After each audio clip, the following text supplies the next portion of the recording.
내 새끼 피가 흐르는데 그깟 양반 체면이 다 무엇냐? 평생 감정을 지우고 살았던 피도 눈물도 없는 살수가 처음으로 시어머니 품에 안겨 짐승처럼 소리내어 옵니다. 서로를 이용하기 위해 시작된 위장 결혼. 절대 정들지 않겠다던 두 사람의 거래는 어쩌다 이렇게 목숨을 건 혈투로 변해버린 걸까요? 안녕하세요. 별아야담이 계속될 수 있도록 구독과 좋아요 부탁드려요. 이제 이야기 시작할게요. 감사합니다. 일장 장대비, 그리고 피투성이 여인. 장대비가 쏟아지던 5월 초저녁이었다. 조씨 부인은 마루 끝에 앉아 하인들을 노려보고 있었다. 빗방울이 돛돌 위로 튀어올라 치맛자락 끝을 적셔도 부인은 눈썹 하나 까딱하지 않았다. 오히려 치맛자락을 더욱 단단히 여몄다. 손끝 하나, 옷고름 하나도 흐트러져서는 안 됐다. 그것이 이 집안의 법도였다. 아니, 부인이 스스로에게 내린 명령이었다. 저 처마 끝 보아라. 기와가 비틀어졌다. 당장 고쳐라. 마님, 지금 비가 이렇게 쏟아지는데, 비가 오는데 기와가 비틀어지면 더 보기 흉한 법이다. 부인의 목소리는 낮았다. 낮을수록 더 무서운 목소리라는 것을 이 집 하인들은 몇 년에 걸쳐 배웠다. 양반가의 기품은 흐트러진 옷고름 하나에서 무너지는 법이야. 기와 하나가 비뚤어졌는데 제 집을 가꿀 줄 모른다 소문이 나면 그게 다 가문 망신이다. 알겠느냐? 예, 마님. 하인이 고개를 푹 숙이고 빗속으로 나갔다.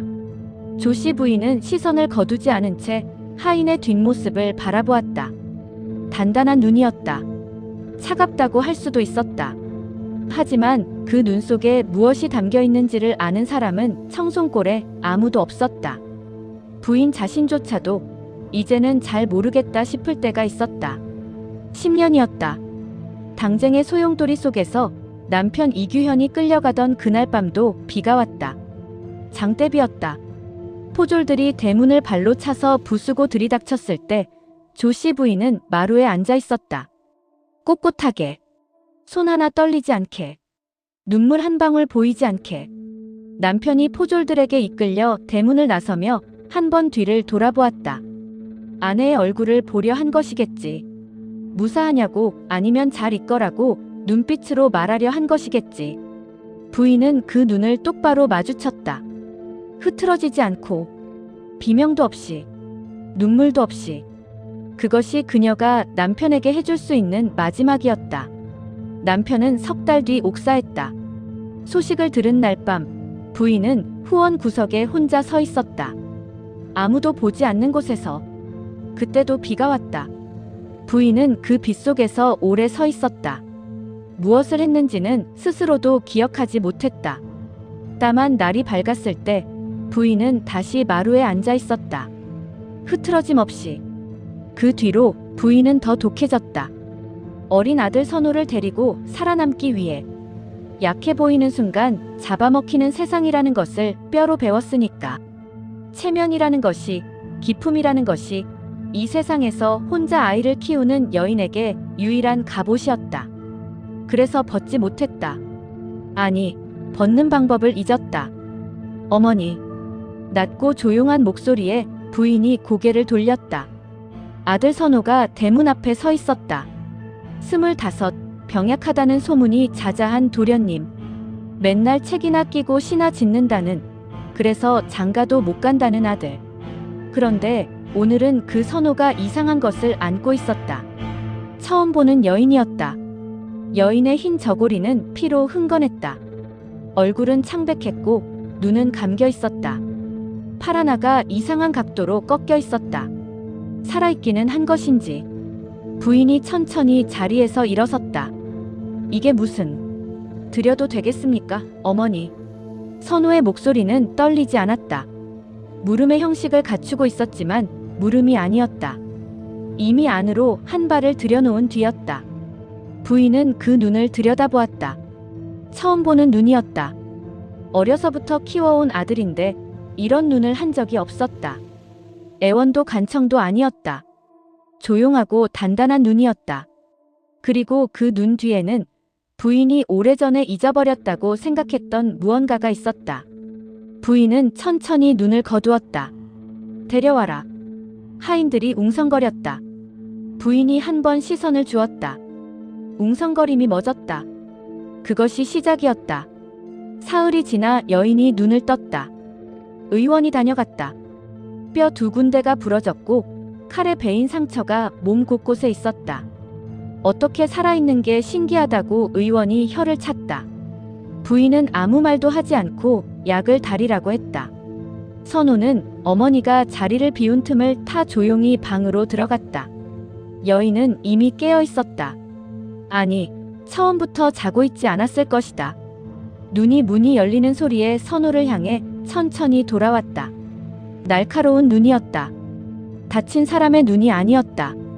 이미 방 안전체를 한번 훑었고 출구가 어딘지, 창문이 어느 방향인지, 자기 옆에 무기로 쓸만한 것이 무엇인지 다 파악한 뒤의 눈이었다. 왜 살렸습니까? 첫마디가 그것이었다. 감사도 의심도 아니었다. 그냥 사실을 묻는 것 같은 목소리였다. 선호는 방문을 닫고 조용히 앉았다. 나는 지금 어떤 이들을 쫓고 있소. 권력을 등에 업고 백성을 짓밟는 자들이요. 그 자들의 비리를 오랫동안 추적했는데 혼자서는 손이 부족하오. 여인이 아무 말도 하지 않았다. 듣고 있다는 표시도 없었다. 다만 눈이 선호에게 고정되어 있었다. 당신이 누구인지는 알고 있소. 조직 최고의 살수. 연양. 순간 여인의 눈이 가늘어졌다. 이불 속에서 손이 움직이는 것을 선호는 보았다. 품에 뭔가를 숨겨두고 있다는 것도 알았다. 그는 물러서지 않았다. 죽이려면 죽여도 좋소. 하지만 그러면 당신도 여기서 나갈 수 없소. 조직이 이미 청송골 입구를 막았을 테니 살아서 나가려면 다른 방법이 필요하오. 긴 침묵이 흘렀다. 빗소리만 들렸다. 제안이 뭡니까? 선호가 천천히 입을 열었다. 내 며느리가 되어주시오. 연양은 그 말을 듣고 잠시 표정이 흔들렸다. 선호는 이어 말했다. 관군도 조직도 뼈대 깊은 사대부가의 안채를 함부로 뒤지지는 못하오. 당신에게는 가장 완벽한 은신처가 될 것이고 나는 당신의 무력과 정보력이 필요하오. 내가 쫓는 자들을 완전히 무너뜨리는 날 우리의 거래는 끝나는 거요. 어머님은요? 모르시오. 연양이 천장을 바라보았다. 한참이 지났다. 조건이 있습니다. 말씀하시오. 절대로 정이 들지 않겠습니다. 거래는 거래입니다. 제가 이 집을 나가는 날 아무것도 남기지 않겠습니다. 선호가 조용히 고개를 끄덕였다. 알겠소. 그렇게 연양은 이 집에 들어왔다. 아무도 선택하지 않은 방식으로. 아무도 바라지 않은 방식으로. 조씨 부인은 며느리가 생겼다는 사실을 선호에게 들었다. 선호는 인근 마을에 사는 몰락한 선비 집안의 딸이라고 했다. 부인은 곱지 않은 시선으로 들어온 며느리를 위아래로 훑어보았다. 마음에 들지 않았다. 설명하기 어려운 이유로. 이장 호통과 이불과 단도. 조씨 부인은 며느리가 이상했다. 마음에 들고 들지 않고의 문제가 아니었다. 이 여인에게서는 뭔가 설명할 수 없는 것이 있었다. 걷는 방식이 이상했다. 발소리가 전혀 나지 않았다. 사대부가의 며느리라면 치맛자락을 살짝 끌며 조심스러운 발소리를 내는 것이 법도인데 이 여인은 마치 땅 위를 떠다니듯 걸었다. 처음에는 그냥 발이 가벼운 사람인가 했다. 그런데 찻잔을 드는 방식도 이상했다. 손목의 각도가 너무 낮았다. 마치 언제든 던질 수 있는 각도로 쥐는 것 같았다. 그리고 무엇보다 자리에 앉을 때마다 방안을 한번 전체적으로 훑고 나서야 앉았다. 항상. 예외 없이. 마치 습관처럼. 며느리. 예, 어머님. 고개를 들어라. 연양이 고개를 들었다. 부인은 그 눈을 들여다보았다. 순하지 않았다. 그렇다고 반항적이지도 않았다. 그냥 너무 조용했다. 너무 많은 것을 보아온 눈이었다. 부인은 이 집에 시집 온 이후로 며느리의 그 눈을 볼 때마다 묘한 기분이 들었다. 설명할 수가 없었다. 글은 아느냐? 조금 압니다. 바느질은 서툽니다. 요리는 더 서툽니다. 부인의 눈썹이 올라갔다. 그럼 넌 대체 뭘 할 줄 아느냐? 연양이 잠시 침묵했다. 주변을 잘 살핍니다. 부인은 코웃음을 쳤다. 하지만 그날 이후로 묘하게 그 대답이 머릿속을 떠나지 않았다. 주변을 잘 살핀다. 그게 무슨 솜씨냐? 그런데 왜 그 말이 계속 걸리는지. 연양은 매일 아침 불호령을 들었다. 걸음걸이가 이상하다. 고름 매는 방식이 틀렸다. 어제는 마루에서 떨어지는 찻잔을 발등으로 받아냈는데 명색이 사대부가 며느리가 그게 무슨 꼴이냐? 그저께는 문을 열 때 기척이 전혀 없었는데 사람이 어찌 그리 움직이느냐? 도깨비도 아니고. 연양은 매번 고개를 숙이고 죄송합니다를 반복했다. 속으로는 이를 갈면서 살수로 10년을 살았다. 몸에 밴 것들을 하루아침에 지울 수는 없었다. 발소리를 내며 걷는 것이 이렇게 어색한 일인지 이 집에 와서 처음 알았다. 찻잔을 손목을 높여 들어야 한다는 것도, 자리에 앉기 전에 방안을 살피지 않는 것이 이렇게 불안한 일인지도. 11년 동안 그렇게 해서 살아남았는데 이제 와서 바꾸라니. 게다가 이 집 마당은 너무 밝았다. 낮에는 햇빛이 들어왔고 밤에는 달빛이 들어왔다. 살수에게 어둠이 없는 곳은 불안한 법이었다. 담장이 너무 낮아 보이기도 했다. 뒷문의 빗장이 낡았고 부엌 쪽담에 구멍이 있었다. 연양은 이런 것들을 전부 파악해 두었다. 습관이었다. 문제는 그 습관이 자꾸 들켰다는 것이었다. 내 인연. 또 방안을 두리번거리는 게냐? 어른 앞에서 눈을 어디다 두는 거야? 죄송합니다, 어머님. 죄송하면 고칠 것이지. 매일 죄송하면 뭐 하느냐? 연양은 고개를 숙인 채 속으로 3번 숨을 쉬었다. 그것이 이 집에서 배운 유일한 인내 기술이었다. 밤이면 더 힘들었다. 낮에는 어쨌든 움직이고 있으니 버텼다. 하지만 밤에 이불을 덮고 누우면 몸이 말을 듣지 않았다. 11년 동안 이불 속에서 잠든 날이 거의 없었다. 항상 웅크리거나 누군가의 등을 지키며 세워져 있거나 처마 밑에 기대어 졸거나. 이불이라는 것이 오히려 낯설고 답답했다. 사방이 막히는 느낌이었다. 둘러싸이는 느낌이었다. 이불 속에 단도를 넣어두는 것이 유일한 타협이었다. 새벽에 문 밖에서 기척이 들리면 반사적으로 몸이 일어났다. 이불 속에서 단도를 쥐고 문을 향해 집중했다. 하인이 우물에 물을 기르러 가는 소리였다. 연양은 다시 누웠다. 잠들지 못한 채. 하늘이 새파래지기 시작할 때쯤에야 겨우 눈이 감겼다. 그리고 어김없이 조씨 부인의 목소리가 들렸다. 며느리, 해가 중천인데 이 집 안주인 될 사람이 아직 자리에 누워있느냐? 연양은 벌떡 일어났다. 이불 속 단도를 손목 안쪽에 숨기며. 그렇게 하루가 시작되었다. 그러던 어느 밤이었다. 자정이 훨씬 넘었다. 연양은 잠들지 못하고 천장을 바라보고 있었다. 달빛이 창호지를 통해 옅게 들어왔다. 방안이 희뿌옇게 밝았다. 멀리서 개 짖는 소리가 들렸다 멎었다. 그때였다. 스르륵. 연양의 손이 이불 속으로 파고들었다. 손가락이 단도 자루를 찾아 감겼다. 몸이 이미 준비 자세로 바뀌어 있었다. 누가 오고 있었다. 소리를 최대한 죽이고 있었지만 연양의 귀에는 들렸다. 발소리가 아니었다. 공기의 흐름이었다. 문이 열리고 있었다. 연양은 숨을 죽였다. 눈을 가늘게 뜨고 어둠 속을 살폈다. 호롱불이었다. 작고 낮은 호롱불. 그 빛 아래 조씨 부인의 얼굴이 있었다. 연양은 눈을 감았다. 자는 척. 심장이 빠르게 뛰었다. 조용히 뛰었다. 손에는 여전히 단도가 쥐어져 있었다. 발소리도 없이 부인이 가까이 왔다. 잠시 멈추는 기척이 있었다. 연양은 숨을 고르게 유지했다. 가슴이 천천히 오르내리도록. 자고 있는 사람처럼. 부인이 연양의 곁에서 한동안 서 있었다. 무엇을 하는 것인지 알 수 없었다. 연양은 느꼈다. 시선이 자신에게 머물러 있다는 것을. 쯧쯧. 바닥이 이리 찬데.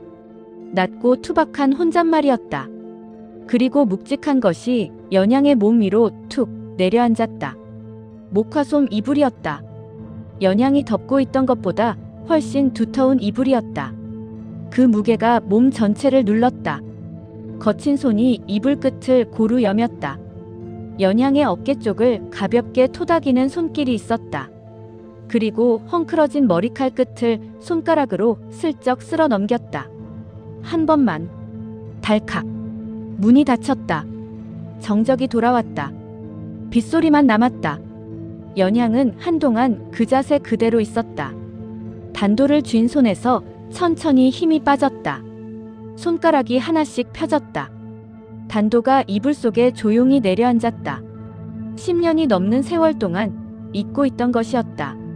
이런 무게, 이런 온기, 이름 붙이기도 어색한 낯선 감각. 누군가가 자신을 걱정하고 있다는 것.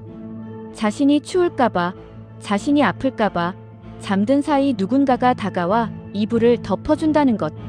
살수는 그런 것을 받을 자격이 없었다. 아니, 처음부터 그런 세계밖에 있었다. 걱정받는 것이 무엇인지, 보호받는 것이 무엇인지, 그것이 어떤 온도인지를 이미 오래전에 잊어버렸다고 생각했다. 연양은 턱끝까지 이불깃을 끌어올렸다. 그것을 생명줄처럼 꽉 쥐었다. 눈물은 나지 않았다. 아직은. 하지만 길고 긴 그 밤을 연양은 뜬 눈으로 지새웠다. 그리고 다음 날 아침 조씨 부인은 여전히 불호령을 내렸다. 게으른 것. 해가 이만큼 떴는데 아직도 기지개를 켜고 있느냐? 어서 일어나지 못하겠느냐? 연양은 고개를 숙였다. 죄송합니다, 어머님. 둘 다 아무 말도 하지 않았다. 밤의 일에 대해서는. 3장 배후. 선호가 연양을 찾아온 것은 연양이 이 집에 온 지 2달째 되던 날 밤이었다. 창밖에서 귀뚜라미가 울었다. 선호는 연양의 방문 앞에서 낮게 말했다. 깨어 계시오. 들어오십시오. 문이 열리기도 전에 대답이 돌아왔다. 선호는 실내에 들어가 문을 닫고 조용히 앉았다. 품에서 두루마리를 꺼냈다. 지도와 이름들이 빼곡하게 적혀 있었다. 연결선들이 그물처럼 엮여 있었다. 찾았소. 연양이 두루마리를 내려다보았다. 눈이 빠르게 이름들을 훑었다. 판서 이덕형. 호조의 세금을 10년간 빼돌린 인물이요. 그 뒷돈이 어디로 흘러가는지 거의 다 파악했소. 그런데 배후에 더 큰 조직이 있소. 선호가 손가락으로 이름 하나를 짚었다. 연양의 눈이 그 자리에서 멈췄다. 천면회. 입에서 그 이름이 나오는 것이 낯설었다. 오랫동안 입 밖에 내지 않았던 이름이었다. 선호가 조용히 고개를 끄덕였다. 천면회. 연양이 16살에 들어가 27살에 나온 곳. 나온 게 아니었다. 버려진 것이었다. 10년간 최고의 살수로 써먹었다가 쓸모가 다했다고 판단한 날 가장 위험한 의뢰를 맡기고 뒤통수를 쳤다. 죽으라는 뜻이었다. 연양이 살아남으리라고는 아무도 생각하지 않았을 것이다. 살아남았다. 하지만 거의 죽었다. 그리고 선호를 만났다. 그들이 이덕형의 뒷돈을 관리하고 있어. 10년 전부터. 선호가 말을 잠시 끊었다. 그리고 내가 이 일을 추적하고 있다는 것을 그들이 눈치챈 것 같소. 연양이 천천히 고개를 들었다. 언제부터요? 열흘쯤 됐을 것이요. 청송골 어귀에 낯선 얼굴이 보이기 시작했소. 장사꾼 행색이었지만 짐이 없었소. 몇 명이나요? 셋. 아니, 지금쯤은 더 늘었을 수도 있소. 연양은 잠시 눈을 감았다. 천면회의 방식을 그녀는 알고 있었다. 한번 타깃으로 정하면 끝을 내는 곳이었다. 경고 같은 것은 없었다. 주변을 파악하고 시기를 재고 어느 날 밤 아무도 예상하지 못할 때 들이닥쳤다. 그리고 흔적도 없이 사라졌다. 방비가 필요합니다. 알고 있소. 그런데 선호가 망설이다 말했다. 어머니를 어떻게 해야 할지 모르겠소. 사실을 말씀드려야 하는지. 연양이 잠시 생각했다. 말씀드리지 마십시오. 이유가 있소. 아시게 되면 막으려 하실 겁니다. 저를 내보내려 하시거나 아니면 직접 나서려 하실 겁니다. 어느 쪽이든 더 위험해집니다. 선호가 연양을 바라보았다. 연양은 두루마리를 다시 들여다보았다. 제가 지키겠습니다. 그것이 저의 일이니까요. 꺼래. 그 이상도 이하도 아닌 말투였다. 그 뒤로 연양은 밤마다 집 안팎을 돌았다. 조씨 부인이 잠든 것을 확인하고 나서 아무 소리도 없이 담장을 타고 밖을 살피고 골목을 훑고 이상한 기척이 있으면 더 가까이 갔다. 낯선 얼굴을 확인했다. 몇 명인지, 어떤 무기를 지니고 있는지, 언제 움직이는지. 천면의 사람들이었다. 틀림없었다. 움직이는 방식이 달랐다. 일반 사람과는 연양은 알아볼 수 있었다. 같은 방식으로 훈련받았으니까. 사흘 뒤 연양은 선호에게 보고했다. 5명입니다. 셋은 낮에 움직이고 둘은 밤을 맞습니다. 열흘 안에 움직일 겁니다. 선호가 서찰에 무언가를 적었다. 어디로 쳐들어올 것 같소? 뒷담입니다. 낡았고 어둡고 부엌 쪽 불빛이 닿지 않습니다. 담 넘어가 골목이라 빠져나가기도 좋습니다. 선호가 고개를 끄덕였다. 그럼 그쪽을 강화해야겠소. 아닙니다. 연양이 말했다. 강화하면 눈치챕니다. 그냥 두어야 합니다. 그쪽으로 오게 두고 제가 거기서 막겠습니다. 선호가 연양을 바라보았다. 한참 뒤 말했다. 다치지 않을 수 있겠소? 연양은 잠시 침묵했다. 5명이면 장담하기 어렵습니다. 솔직한 대답이었다. 선호가 붓을 내려놓았다. 그리고 조용히 말했다. 나도 같이 있겠소. 도련님은? 무공은 없소. 하지만 내 집이요.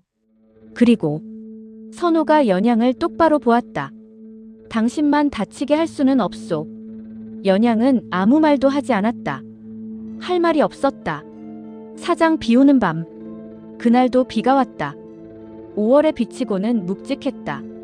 저녁부터 하늘이 낮게 내려앉더니 자정이 가까워지며 장대비로 변했다. 처마 끝에서 빗물이 기둥처럼 쏟아졌다. 천둥이 가끔 쳐서 온 마을을 흔들었다. 연양은 저녁 내내 안채를 살폈다. 평소보다 감각이 곤두서 있었다. 공기가 달랐다. 이런 날이었다. 비가 오는 날, 천둥이 치는 날, 빗소리가 모든 것을 덮어주는 날. 살수들이 움직이기 좋은 날이었다. 선호는 오늘 저녁 바깥에 나갔다. 인근 마을 서찰 심부름이었다. 생각보다 오래 걸렸다. 돌아와야 할 시간이 지났는데 아직 소식이 없었다. 연양은 그것이 마음에 걸렸다. 조씨 부인은 저녁을 드신 뒤 일찍 방으로 드셨다. 비 오는 날이면 무릎이 시큰거린다고 하셨다. 하인들도 2명만 남고 다들 행랑채로 물러갔다. 안채가 조용했다. 너무 조용했다. 연양은 부엌에서 물을 올리다 손을 멈췄다. 귀뚜라미 소리가 멎어 있었다. 방금 전까지 울었는데 그때였다. 쾅! 담이 무너지는 소리였다. 대문이 아니었다. 뒷담이었다. 연양이 예상했던 그쪽이었다. 연양이 몸을 돌렸다. 부엌 한켠에 세워두었던 다듬이 방망이를 집어들었다. 이미 2달 전부터 거기 두었던 것이었다. 하인 하나가 비명을 지르며 달려왔다. 며느리 마님, 큰일 났습니다. 뒷담이. 들어가 있어라. 연양이 조용히 말했다. 하인이 연양의 눈을 보더니 아무 말도 못하고 멈췄다. 마당으로 검은 형체들이 쏟아져 들어오고 있었다. 5. 예상했던 대로였다. 조씨 부인은 빗소리에 잠이 깼다. 아니, 빗소리가 아니었다. 빗소리 속에 섞인 다른 소리였다. 무언가 부서지는 소리. 그리고 비명. 부인이 몸을 일으켰다. 미닫이 문을 열고 마루로 나섰다. 마당이 이상했다. 빗속에 검은 형체들이 있었다. 하인들이 어디론가 뛰어가고 있었다. 그리고 손에 시퍼런 것을 든 사내가 이쪽을 향해 오고 있었다. 부인의 시야가 하얗게 전멸했다. 10년 전이었다. 장대비. 부서지는 대문. 포졸들 사이로 보이는 남편의 뒷모습. 비명을 삼켰다. 눈물을 삼켰다. 꼿꼿하게 서 있었다. 그렇게 하는 것이 옳다고 생각했다. 그리고 남편은 다시 돌아오지 않았다. 그 밤의 빗소리가 지금 귓속을 가득 채우고 있었다. 사내가 가까이 왔다. 칼이 번뜩였다. 발이 떨어지지 않았다. 손이 치맛자락을 쥐었다. 바들바들 떨렸다. 몸이 굳어 있었다. 도망쳐야 했다. 소리를 질러야 했다. 그런데 아무것도 되지 않았다. 10년 전처럼 또 칼이 들렸다. 그때 무언가 허공을 가로질렀다. 묵직한 촛대였다. 마루 끝에서 날아와 사내의 옆머리를 스쳐 지나갔다. 사내가 순간 중심을 잃었다. 선호였다. 언제 돌아온 것인지. 빗속에 흠뻑 젖은 채 마루 끝에 촛대를 하나 더 들고 서 있었다. 입술을 굳게 다물고 두 손이 떨리고 있었지만 서 있었다. 그 찰나였다. 바람이 일었다. 연양이 뛰어들었다. 맨발이었다. 호쩌고리가 빗물에 흠뻑 젖어 몸에 달라붙었다. 손에는 다듬이 방망이 하나가 들려 있었다. 사대부가 며느리의 조신함 같은 것은 없었다. 2달간 감추어두었던 것들이 한꺼번에 터져 나왔다. 첫 번째 살수와 정면으로 부딪혔다. 방망이가 옆구리를 강타했다. 뼈가 부러지는 소리가 났다. 살수가 쓰러졌다. 두 번째 살수가 검을 뽑았다.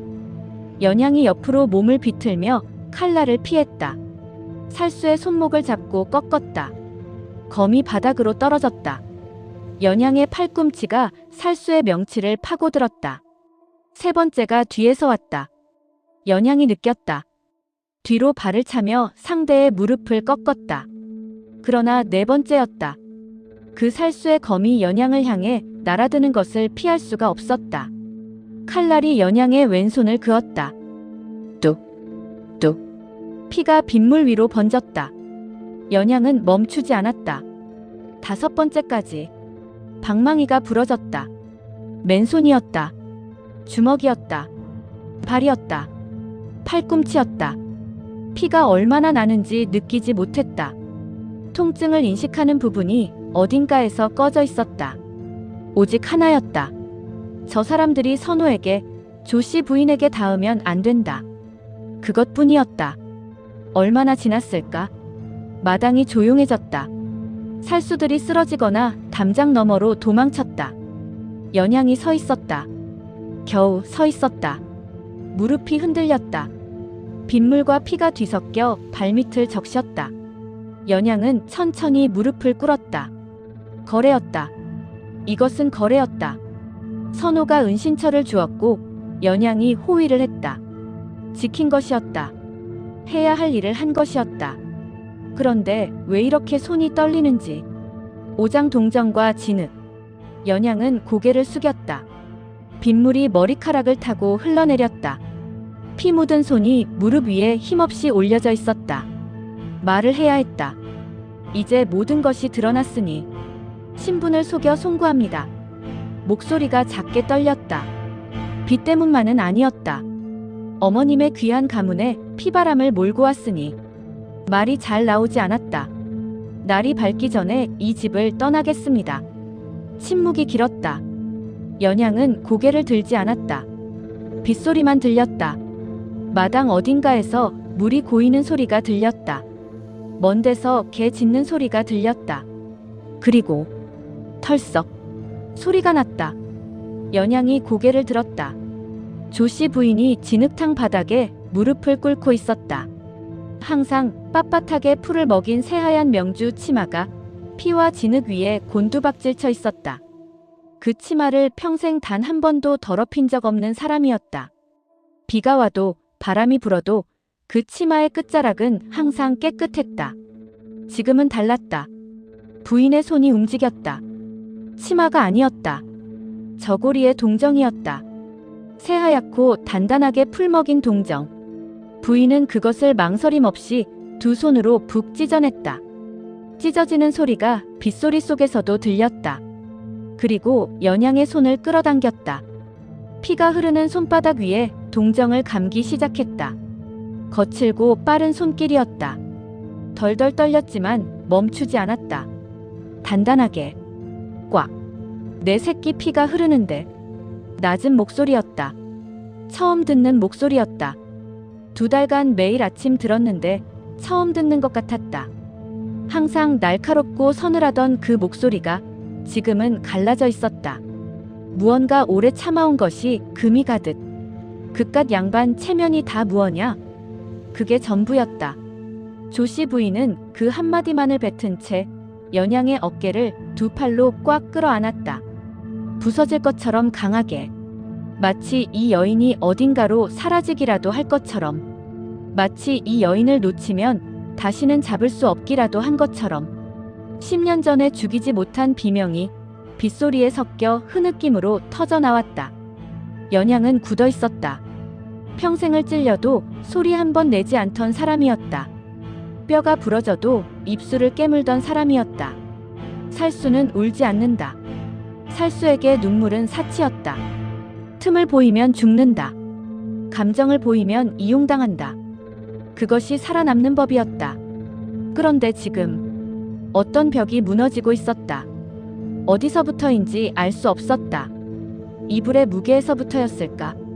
달칵 하고 닫히던 그 문소리에서부터였을까? 아니면 거칠게 동정을 찢어내던 그 손길에서부터였을까?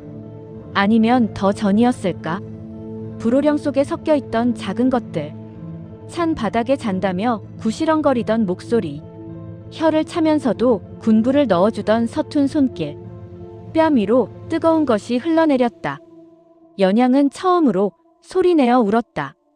피비린내 나는 진흙탕 한가운데서, 빗속에서, 사대부가의 마당에서, 이 집의 안주인이 자신의 명주 동정을 찢어 손을 동여매주는 진흙탕 위에서 어린아이처럼 소리를 냈다. 억누르려 했는데 되지 않았다. 11년 만에 처음 나오는 울음이었다.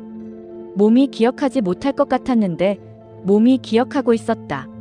선호가 두 사람에게로 왔다. 아무 말도 하지 않았다. 그냥 젖은 팔을 뻗어 두 사람의 어깨를 넓게 감쌌다. 조용히, 그러나 단단하게. 무공이 없는 사람이었다. 싸울 수 없는 사람이었다. 그래도 이 자리에서 물러서지 않았다. 세 사람은 그렇게 한동안 그 자리에 있었다. 빗소리만이 그 위로 내렸다. 육장어머니. 날이 밝았다. 조씨 부인은 연양의 손을 손수 다시 싸맸다. 의원을 불렀다. 약을 다렸다. 방에 군부를 넣었다. 하인들이 수군거렸지만 부인이 한 번 눈을 주자 멈췄다. 연양이 사흘을 누워있는 동안 부인은 하루에 2번씩 들어와 약을 갈아주었다. 쑥뜸을 올렸다. 연양이 먹지 않으려 하면 먹일 때까지 기다렸다. 한 번도 그 밤의 일을 입에 올리지 않았다. 연양의 정체를 묻지 않았다. 조직이 어떤 곳인지, 앞으로 어떻게 할 것인지 아무것도 묻지 않았다. 그저 묵묵히 약을 다리고 이불을 고르고 음식을 들여왔다. 사흘째 되던 저녁, 연양이 처음으로 방 밖으로 나왔다. 마루에 앉아 마당을 바라보는데 조씨 부인이 옆에 와 앉았다. 평소라면 왜 이렇게 늦게까지 방에 있느냐? 며느리가 몸이 성하지 않으면 집안 망신이라고 잔소리를 할 것이었다. 아무 말도 없었다. 저녁 매미 소리가 멀리서 들렸다. 마당에 달빛이 내렸다. 한참이 지나 조씨 부인이 먼저 입을 열었다. 10년이나 됐느냐? 목소리가 낮았다. 추궁하는 목소리가 아니었다. 연양이 잠시 멈추다 대답했다. 예. 그 조직에. 예. 또 침묵이었다. 나는. 부인이 말을 시작했다가 잠시 멈췄다. 남편이 끌려가던 날 비명 한 번 못 질렀다. 양반가의 안주인이 그래선 안 된다고 생각했으니, 그게 남편을 위하는 일이라 생각했으니, 연양은 마당을 바라보았다. 그 뒤로 10년을 그렇게 살았다. 흐트러지지 않는 것이 가문을 지키는 일이라 생각하며 아들을 지키는 일이라 생각하며 부인의 손이 무릎 위에서 조용히 쥐어졌다. 하지만 그날 밤에 깨달았다. 내가 10년간 지킨 것이 가문이 아니었어. 그냥 겁이 났던 거다. 또 잃을까봐. 또 비명조차 못 지르게 될까봐. 연양은 아무 말도 하지 않았다. 할 수가 없었다. 부인이 연양을 바라보았다. 너는 그날 밤 그 마당에서 도망치지 않았다. 나는 굳어 있었는데. 또 10년 전처럼. 너는 맨발로 뛰어들었어. 연양이 시선을 내렸다. 거래였습니다. 그게 제 일이었으니까. 그래. 부인이 짧게 말했다. 그리고 잠시 후 조용히 덧붙였다. 처음엔 그랬겠지.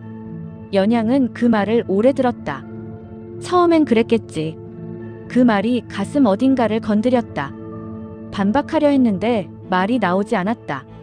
처음엔 그랬겠지. 그럼 지금은? 두 사람은 그 뒤로도 한동안 아무 말도 하지 않았다. 마당에 달빛이 가득했다. 먼 데서 개 짖는 소리가 들렸다가 멎었다. 부인이 먼저 자리에서 일어났다. 들어가 자거라. 아직 몸이 성하지 않을 터이니. 그리고 방으로 들어가며 한마디를 더했다. 내일 아침 늦잠 자면 가만두지 않겠다. 연양은 잠시 그 뒷모습을 바라보았다. 입가에 무언가 스쳤다. 아주 작게. 처음으로. 에필로그 만월 자경단. 며칠이 지났다. 연양의 손은 아물어가고 있었다. 흉터가 남겠지만 연양의 몸에는 이미 흉터가 많았다. 하나 더 는다고 달라질 것은 없었다. 선호는 그 며칠 동안 서찰을 여러 장 썼다. 조직 안팎으로 연결된 인맥을 통해 천면회의 뒷거래 증거를 모았다. 이덕형의 장부와 연결고리, 10년간 빼돌린 세금의 행방, 관련된 이름들, 조각들이 맞춰지고 있었다. 어느 날 저녁 선호가 연양에게 두루마리를 펼쳐 보이며 말했다. 이 정도면 한성에 올릴 수 있소. 어사대로 보내면 움직일 것이오. 연양이 두루마리를 훑어보았다. 부족한 것이 있습니다. 뒷돈이 어디로 최종 흘러갔는지. 그게 없으면 윗선이 발뺌합니다. 그건 어떻게 알 수 있소? 판서댁 내부입니다. 장부가 있을 텐데 거기 있는 사람이 알고 있을 겁니다. 선호가 생각했다. 판서댁 안주인과 조씨 부인이 같은 규방 모임에 속해 있소. 연양이 선호를 바라보았다. 선호가 말했다. 어머니께 부탁드려 볼까요? 조씨 부인은 잠시 두 사람을 바라보다 말했다. 내가 뭘 하면 된다는 게냐? 선호가 설명했다. 규방 모임에서 판서댁 안주인과 이야기를 나누면서 자연스럽게 가문 이야기를 유도하면 된다고. 사람들은 가문 자랑을 할 때 말이 많아지고 그럴 때 장부 이야기가 나올 수 있다고. 부인이 아들을 한참 바라보았다. 병약한 줄만 알았더니 어머니, 됐다. 내가 한다. 부인이 자리에서 일어섰다. 판서댁 안주인이 원래 말이 많은 인간이야. 차 한 잔만 더 따라줘도 술술 불어. 내가 그 입을 모르는 줄 아냐? 연양이 그 모습을 바라보았다. 부인이 가면서 한마디를 남겼다. 이런 일에 며느리 손을 다치게 할 거냐? 이건 내가 할 수 있는 일이다. 며칠 뒤 깊은 밤, 안채 대청마루에 불빛이 켜져 있었다. 화려한 가채와 비단 옷차림의 조씨 부인이 마당으로 들어섰다. 사대부 규방 다과회에서 막 돌아오는 참이었다. 발걸음이 가볍지는 않았다. 하지만 눈빛은 여전히 서늘하고 날카로웠다. 그녀는 마루에 앉은 선호를 보더니 혀를 끌끌 차며 소매춤에서 서찰 하나를 꺼내 툭 던졌다. 판서댁 안주인 입이 어찌나 싼지. 차 몇 잔 먹였더니 뒷돈 흘러간 장부를 술술 불더구나. 선호가 서찰을 펼쳤다. 눈이 빠르게 움직였다. 이내 천천히 미소가 번졌다. 잘하셨습니다, 어머니. 차를 몇 번이나 더 따라줬는지 알아. 손목이 다 저릴 지경이다. 다음부터는 내 손이 아프지 않을 방법을 강구해라. 부인이 투덜거리며 마루 끝에 앉았다. 마당 한켠에서 묵묵히 검은 복면을 묶고 있는 연양을 바라보았다. 눈살이 찌푸려졌다. 내 인연. 연양이 손을 멈추지 않은 채 고개를 들었다. 밤이슬 맞고 담을 넘을 거면 발끝이라도 꼿꼿하게 세워라. 양반의 기품을 잃지 말 것이야. 잠시 멈췄다. 그리고 다치기라도 하면. 부인이 말끝을 흐렸다. 내 가슴이 무너진다. 잔소리인지 걱정인지 모를 호통이었다. 검은 복면 위로 드러난 연양의 두 눈이 초승달처럼 부드럽게 휘어졌다. 짧은 침묵. 차가운 밤 공기 속으로 였고 따뜻한 숨결이 흩어졌다. 다녀오겠습니다, 어머니. 연양의 몸이 기척도 없이 담장 너머로 사라졌다. 선호가 서차를 접어 품에 넣었다. 조씨 부인이 이미 뚜껑을 연 찻잔을 내밀었다. 선호가 받아 한 모금 홀짝였다. 모자는 아무 말도 하지 않고 나란히 앉아 조용히 차를 홀짝인다. 청송골의 밤은 깊었다. 하늘에는 가득 찬 달이 떠 있었다. 만월이었다. 그리고 그 달빛 아래 담장 너머 어둠 속으로 검은 그림자 하나가 소리 없이 사라지고 있었다.